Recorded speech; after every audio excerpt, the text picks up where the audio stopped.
Maligayang pagbabalik mga kasolid, breaking news, big upset, knockdown sa round number 12, split decision ng hatol, David Benavidez versus Demetrius Andrade, Hector Luis Garcia kontra naman kay Lamont Roach.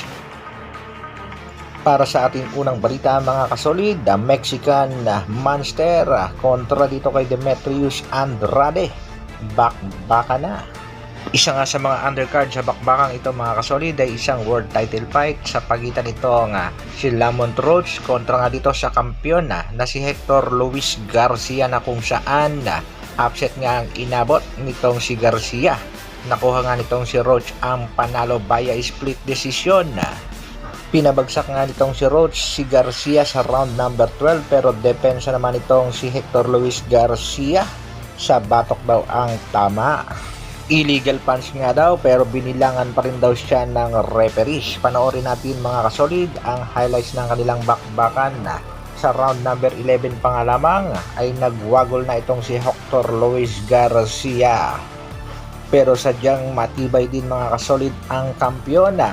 Hindi nga siya napabagsak sa round number 11, pero pagpasok na nga ng round number 12, dito nga napuruhan si Garcia, bagsak at binilangan nga ng referee, kaya nakuha nitong si Lamont Roach ang panalo at siya na ang kasalukuyang WBA World Super Featherweight Champion at umarangkada ang kanyang kartada sa 24-1.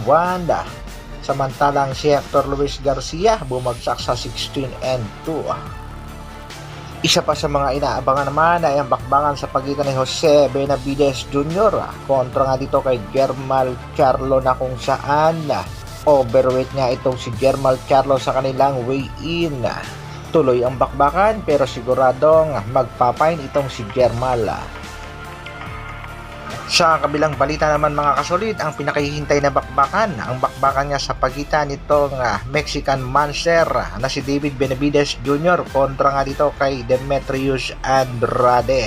Tiwala naman ang kampo ni Andrade na makukuha ang panalo kahit sobrang dihado sa bakbakan.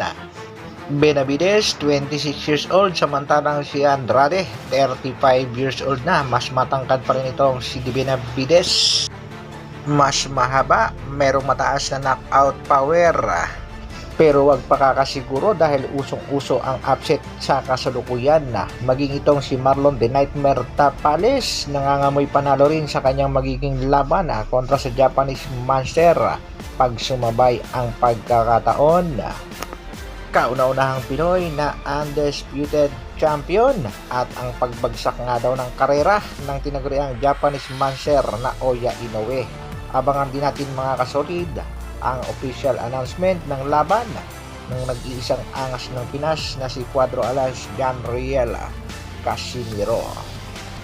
Kaya walang bibitaw mga kasolid, abangan lang natin ang magiging kaganapan sa mga laban ngayong araw, at ang inaabangang bakbakan nga ang laban ni Benavidez kontra nga dito kay Andrade. Hanggang dito na lang muna mga kasolid. Maraming salamat sa patuloy na pagsuporta at panonood. Isang like naman dyan. At sa mga bagong mapapadaan sa aking munting channel, pasubscribe naman. Mabuhay, Dr. Alvin Vlogs.